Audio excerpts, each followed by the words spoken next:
Good morning, ladies and gentlemen. Welcome to the week of some guest hosting. My name is Eric Taylor with Barricade Cyber Solutions. I will be the first of many guest hosts this week. So please, ladies and gentlemen, join in, say hello to everybody in true first things first fashion. We will be saying hello to everybody. Please take a sip of your coffee and let's get things going.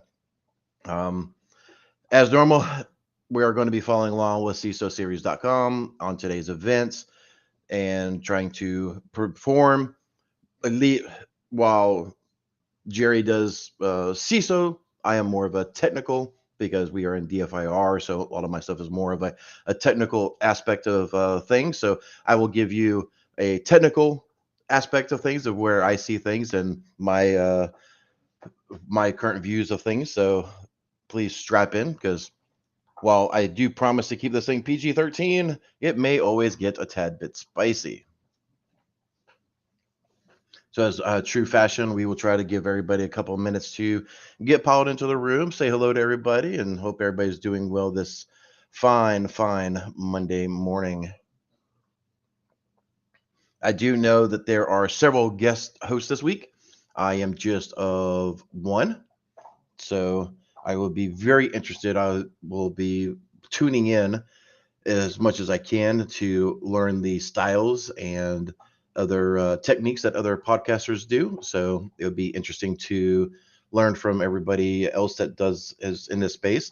So normally this is the part where he's like, "Thanks for Barricade Cyber for sponsoring the show." Well, that's us. Hi, how you doing? So I won't go into all that spew. We're pretty much like I said, digital forensics incident response firm. If you got problems, you have questions, give us a call. Our calendar is literally right up there on barricadecyber.com. Maybe it can't be easier to get a hold of us, right? So hey, cool. See some other people that are techies, so to speak, and interested to see this. This is good. If I can do a shameless plug, go over to Barricade Cyber's YouTube channel. We do have other podcasts that we typically do. We actually have one coming up this Wednesday, I believe at 11:30, where we bring folks from Blackpoint Cyber, Recorded Futures, Pax8, some other ones that are, and we all talk about high level CISO stuff, owners of cybersecurity firms, and we kind of weigh in on some of the events of the month and what's kind of quote unquote on our radar, if you will, to steal the Friday episode, if you will. But we've been doing that for a little over a year now, so it's a pretty good thing. We've also got a podcast we're working on scheduling with Microsoft to talk about zero trust and how Microsoft is going to help their partners, aka the IT firms and everything like that, to actually implement zero trust in their networks. So that'll be interesting to see. Especially if you're an MSP. For those who don't know, MSP, managed solutions provider. So you're one company who has many customers, and you're able to change tenants and be able to see everything. So how are they going to really make MSPs be able to be zero trust? It'd be interesting. So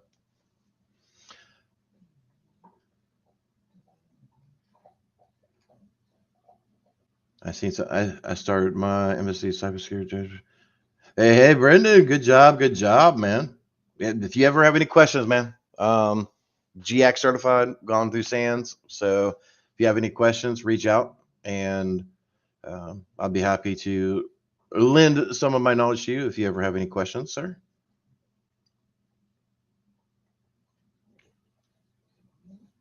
Spastic 8967, our firm MSP requires multiple logins. Yes and no. So you can set up, like when you go into your main admin.microsoft.com, you can actually change tenants. So it'll be interesting. Josh Mason, what's going on? But man, I've seen some of your videos, man. I need to get with you and see if we can do some collaboration. Pretty good stuff over there. And thanks for the link of um, our YouTube channel.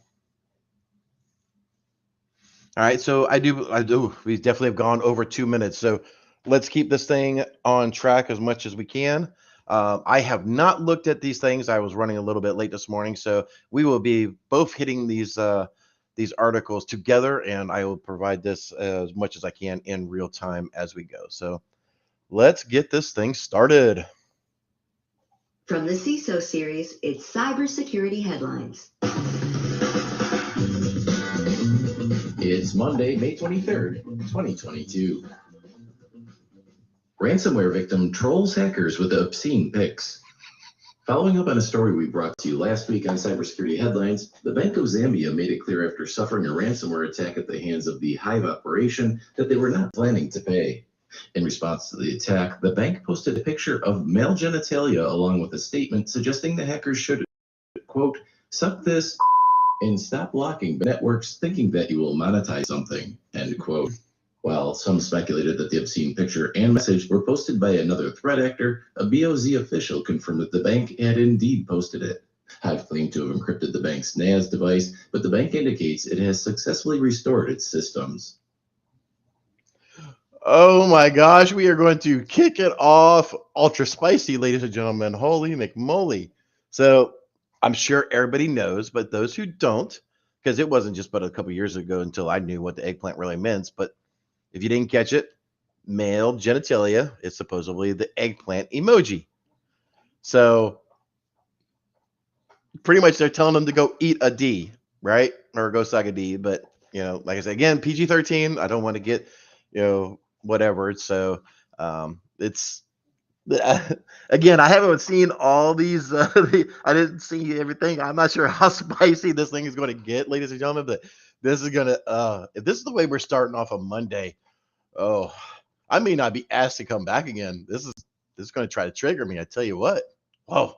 All right. So anyway, it's good to, from a DFIR standpoint, we're dealing with the hackers.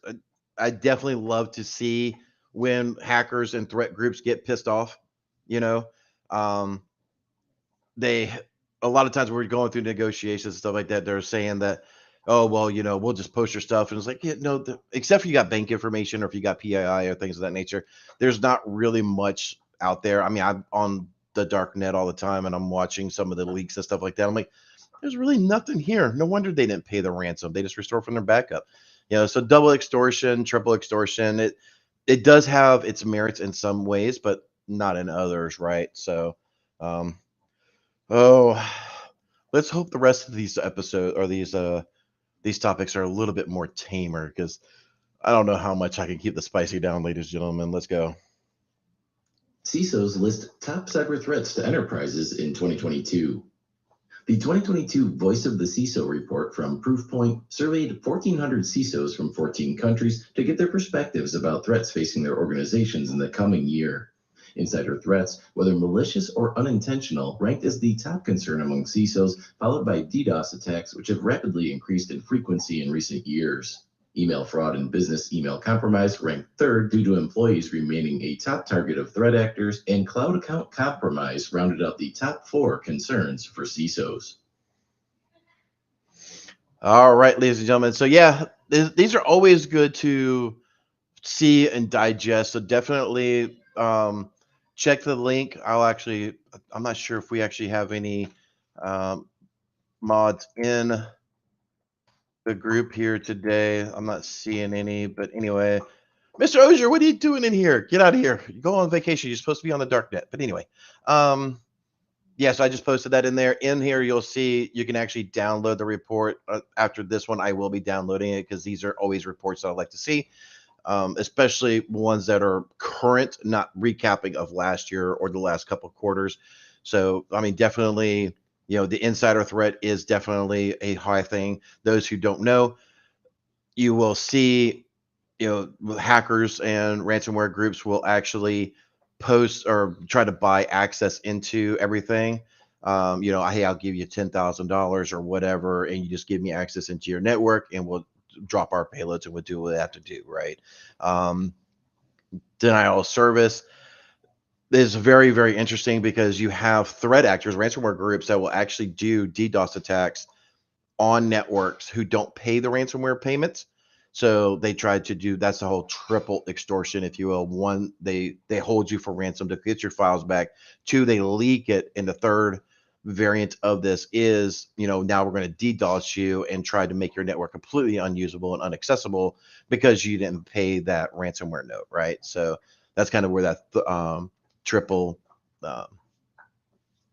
extortion comes in. BEC, business email compromise, is always a big thing. I mean, anybody who's watching your clients' emails or your internal staff's emails know they're always getting these phishing attempts and stuff like that. Why? Because it works, right? So, in cloud account compromise, of course, it's not many. I can tell you for a fact. Let me minimize this real quick because I want to zoom in here, and I don't have the setup that normally, but I'll tell you for a fact.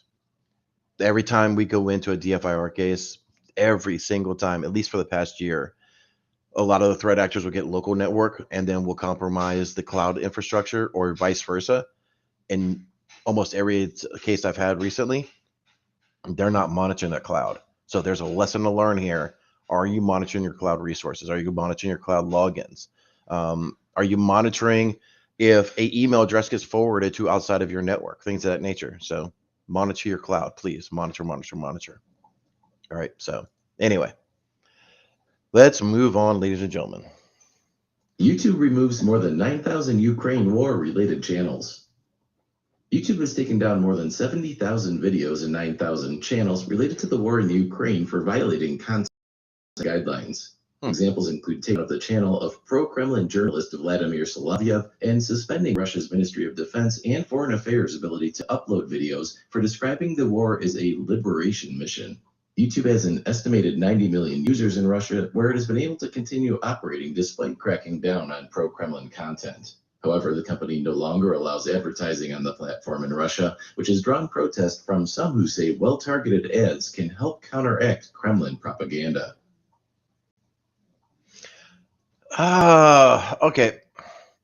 So this one hits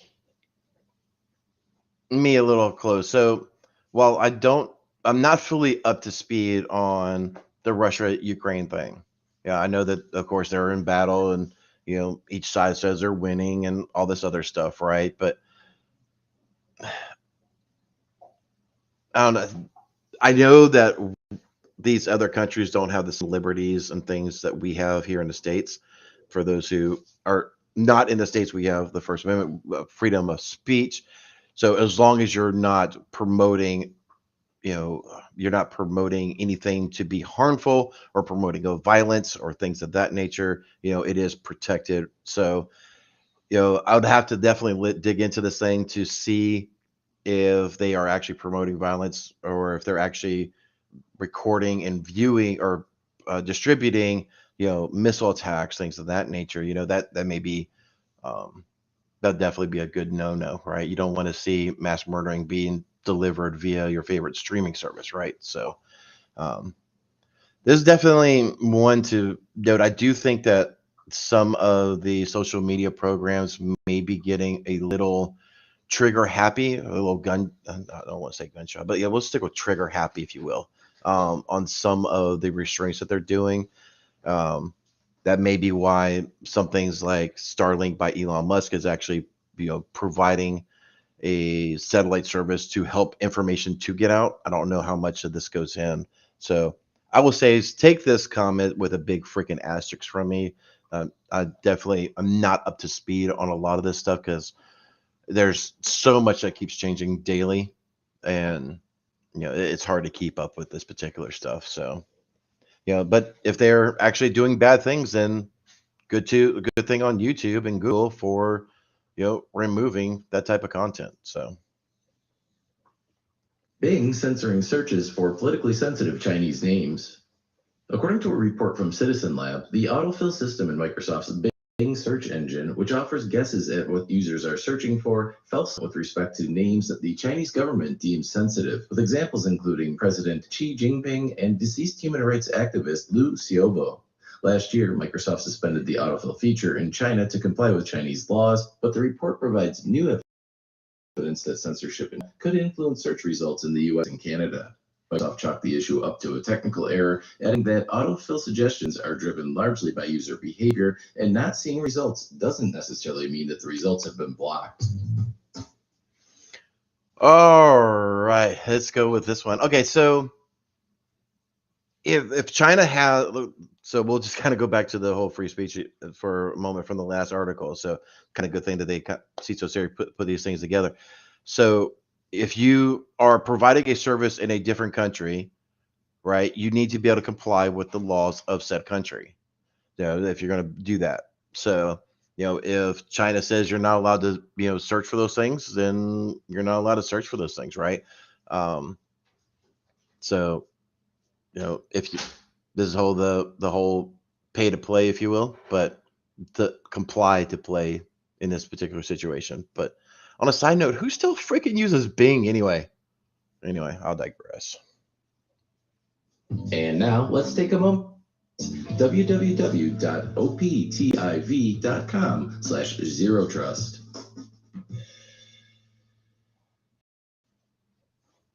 Cyber attacks take aim at Italian targets. According to Italian police, cyber attacks by Killnet, a pro-Russia hacking group, have targeted a televised global singing competition called Eurovision. Authorities claim Killnet leveraged DDoS attacks on Eurovision during the competition's 2 semi-final rounds, as well as the final round on May 10th. The Italian police reported that their security operations center was able to successfully neutralize the attack. Killnet, however, claimed via their Telegram channel that they were not responsible for the Eurovision attack, but added that they had disabled the Italian State Police's website, which remains inaccessible. Killnet also declared war on the agency, as well as 10 countries, including Italy, the US, the UK, Germany, Ukraine, Poland, Latvia, Romania, Lithuania, and Estonia. So hackers be hackers, right?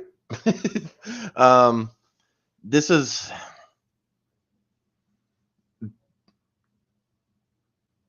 I don't know what to say about this one. I mean, to be completely honest with you, Russia, the whole Russia-Ukraine thing. This just, so thinking about it for 1 second, if you sit back and think about, the global impact of everything that's going on, now you've got threat actors once again on side of a certain country or nation state, in this case, Russia, is attacking others who may be impeding or causing harm on the country that they support, right? I mean, here in America, we would kind of do the same thing, if you will. So, in this case, we typically have 3-letter agencies on our side to potentially do these type of things, but now you have independent people who are doing it on behalf of, and maybe even condoned or supported by the nation state actors. So, they're going to potentially attack anybody who they think is threatening the sovereignty or, the well-being of the citizens. So quite possibly these folks are actually inside of Russia. And, we do know that because of the global impact of everything, things are not going well for the citizens of Russia. So, this may be a way for them to supplement their income, if you will, right? So it'll be interesting to see if this group is actually sanctioned by Russia, or not sanctioned, but supported by the Russia and the KGB and Putin, stuff like that, or if this is just an independent group on, kind of like anonymous, if you will, an independent group that is separate from the government. So definitely want to keep a bookmark on, try to see if there's any upcoming stories and go know what's kind of going on in that threat landscape, right? So, because after a while, that those guys will get bored of attacking those people, and who's the next people they'll come after? A lot of times it's the U.S., right? So definitely keep an eye on.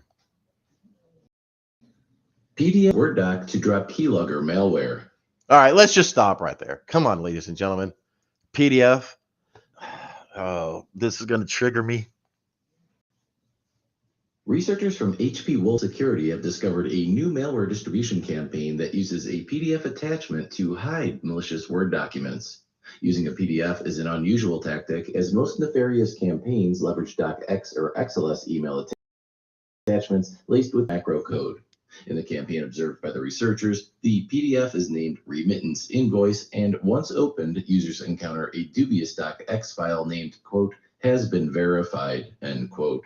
Once clicked, a victim machine with macros enabled will run shellcode that exploits a years-old but still exploitable RCE bug in Equation Editor to run Snake Keylogger, a powerful and evasive info stealer. All right, so let's go back to the second episode where they're talking about insider threats, DDoS, BEC, business email compromise. Most of us in the tech industry, and I'm assuming 99.99% of the folks that are watching this live stream are in the tech industry in some way, shape, or form, and quickly know when a PDF says, "Oh, please enable micros to actually do, open up your PDF," or you got to go, that's bad.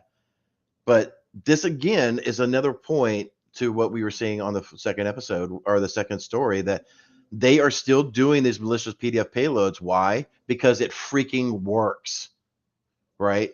Threat actors are literally doing this. Like Conti's been known for doing malicious PDFs and Word documents. As much as we try to train people, it just seems like, why is this still a thing, right? Why? Here's a question for you folks. Why haven't y'all started setting up your endpoint protection if you're in 365 cloud instance or in your GPOs for your Active Directory to stop macros? I know Jerry's talked about it plenty of times, right? Unless Carl from he'll drop it. Unless Carl from accounting needs macros to be enabled, why are you doing it? You can set exclusion for Carl, right? And has all this fancy macros and everything. I just don't know why this stuff is still allowed wide open. So this is definitely where. All right, hold on. There is a point when you're introducing cybersecurity for any firm where security must meet productivity, right? So 99.9% of the business infrastructure that you're managing does not need macros. They just don't, right? But that 1% or 0.001% that Carl in accounting may need that legitimately for SAP, QuickBooks, things that are Sage, whatever, to do their accounting stuff. Okay, I get that.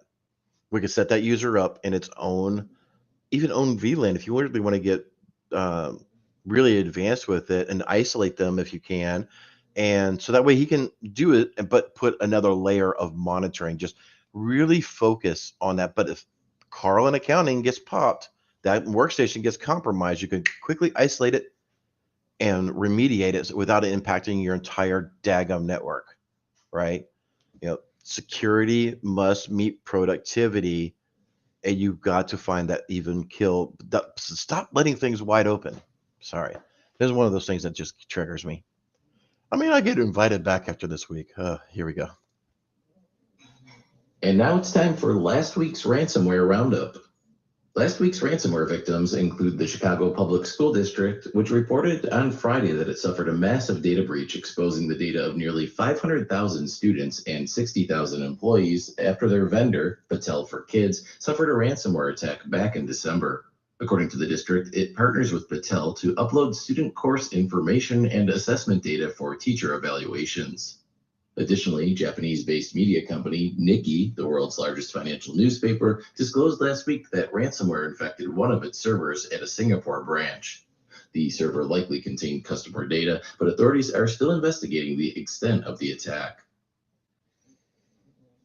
Yeah. So at first I thought I had the wrong video, but then they started talking about the Nikkei newspaper here. So yeah, that's people are still they're going in, they're attacking people, and they're holding things, they're holding things up on the internet to get payment, right? So, I mean, I don't know what to say except for, yeah,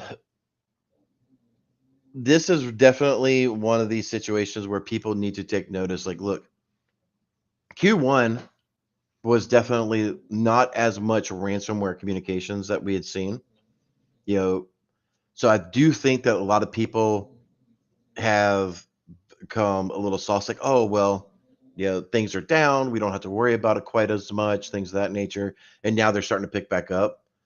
So be vigilant, ladies and gentlemen, please, please.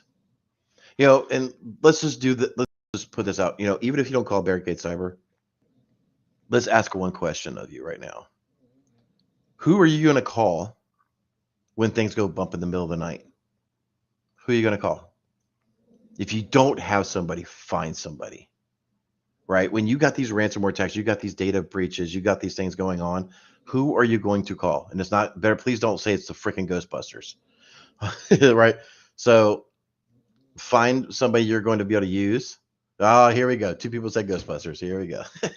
But anyway, find that business, find, if it's Kroll, if it's Mandiant, if it's whoever, find a business that can be integrated into your organization. That way you can have somebody that will come in and help you clean things up and be able to protect yourself and take you through zero trust and things of that nature. Of course, I want you to come to Barricade Cyber. I'm a little biased, right? But why are businesses not protecting themselves a little bit more? But I digress. I knew people were going to say White Hat hackers awarded over $1.1 million at Own Vancouver. During the 15th annual Own Vancouver hacking competition, which is organized by Trend Micro's Zero Day Initiative, 17 contestants attempted to exploit 21 targets across multiple categories. Highlights include 3 White Hat hackers demonstrating escalation of privilege exploits in Microsoft Windows 11, leveraging integer overflow, improper access control, and bugs in a use-after-free version of the OS. Another participant demonstrated a use-after-free exploit on Ubuntu desktop. Each of these hackers earned $40,000, with Trend Micro and ZDI awarding a total of $1,155,000 during the competition. And that does it for today's cybersecurity. All right, ladies. So this one really does hit home really well. I do love these Pwn to Own. I do love the hacker conferences because half of me is a pen tester and I love doing this stuff and seeing some of these folks really go out there and and businesses. So you got businesses who are willing to say, hey, you hackers, come here, we will pay you for a 48-hour bug bounty and one big massive hack fest. It's just cool. If you have time this week, you can literally go to YouTube and look for Pwn to Owns. Some of the stuff that these guys pull off are incredible. It's just like, I didn't even, how would you have thought of that? But most of the time when I start studying about these things, these folks, so here's a good education lesson. So you'll see people drop 0 days that have been holding, you start reading reports that they've held on to for about 6 or 8 months or something like that. A lot of times they didn't get submitted to things like Pwn to Own or some other thing, or so the bug bounty program for it said Clumpy is just not paying out to the level that they're liking. But a lot of these Pwn to Own, they've been sitting on these exploits for 3-4 months to get that big cash payout. But at the same time, you got folks like Trend Micro, ZDI, and even Tesla who invite them to come do this, right? So, well, I'm never a big fan of dropping 0 days on Twitter, but I do love the Pwn to Own concept. At least they're getting submitted, at least they're getting fixed, and at least the people who are participating in these activities, they're getting paid, they're getting compensated. So they could literally take their activities and be for malicious, like a ransomware group, but they're not. They're staying on the good side of things. and they're going to Pwn to Own. They're going through HackerOne's Bug Bounty or Bug Crowd, or they're going to one of the other HackerFest B-sides. So good to them, you know, that they're staying on the right side of things. And again, if you have time this week, go check out Pwn to Own. There's tons and tons of web videos on it that some of them will just blow your mind, right? So it's really, really, really cool stuff. So yeah, Nathan, yeah, Bug Bounty is cool. I love it. I love it. But anyway, thanks everybody for tuning in. Again, my name is Eric Taylor with Barricade Cyber Solutions. Please, please, please like and subscribe to all the people who are streaming and restreaming this this event. And again, if you don't know who to talk to, please find that business. If you don't, if you just want to ask questions, we're always available. Barricadecyber.com. You know, check out Mandiant, check out FireEye, check out Kroll. You know, some of the bigger players in there, right? So, great and cheesy day. But yeah, we definitely have some folks that are guest hosts on this week. So please tune in every week. Make sure you get different varieties of people who are hosting this week. And I hope y'all have a great one. Take care, y'all. There once was a kid whose passwords laid across all sites. They were the same, a criminal, then found their fame by taking that data to go. Soon may a criminal come to steal your pictures and data and run. One day when the crime is done, they'll steal your account and go.